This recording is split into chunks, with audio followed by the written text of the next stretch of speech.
4 3 2 1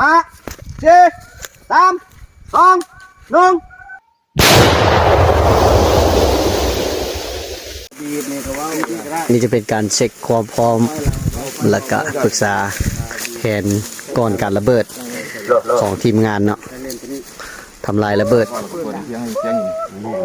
บอมบี37ลูก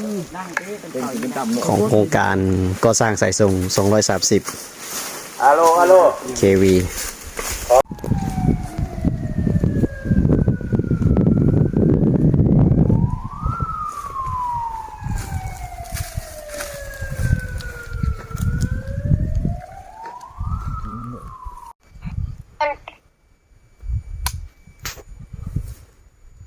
ถ้าหากปลอดภัยดีแล้ว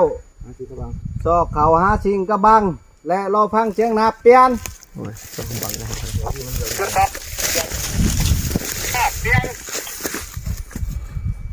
ห้าสี่สามสองหนึ่ง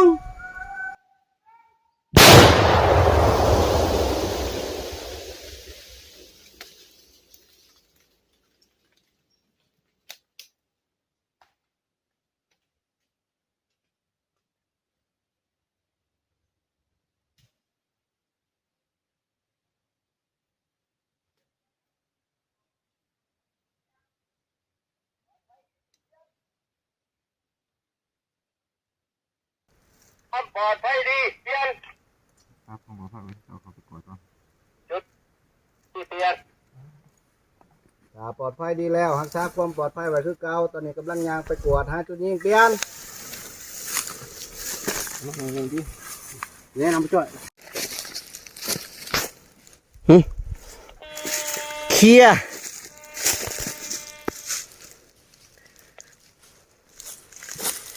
after brushing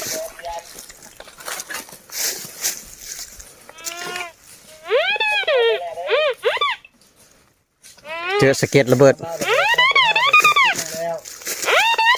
ให้ประชาชนหาผู้รับให้เขาเฮ็ดเวียกเป็นปกติได้เปลี่ยน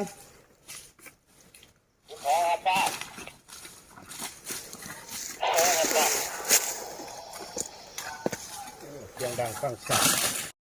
คือว่าสำเร็จภารกิจในการทำลายระเบิดลูก37กับทีมงาน UXO ถือว่าสำเร็จสมบูรณ์ด้วยความปลอดภัยดีฝากทุกคนกดติดตามความรู้และสาระเกี่ยวกับความปลอดภัยและสิ่งแวดล้อมในการทำงานเนาะของทีมงานสายส่งและสถานีขอบใจ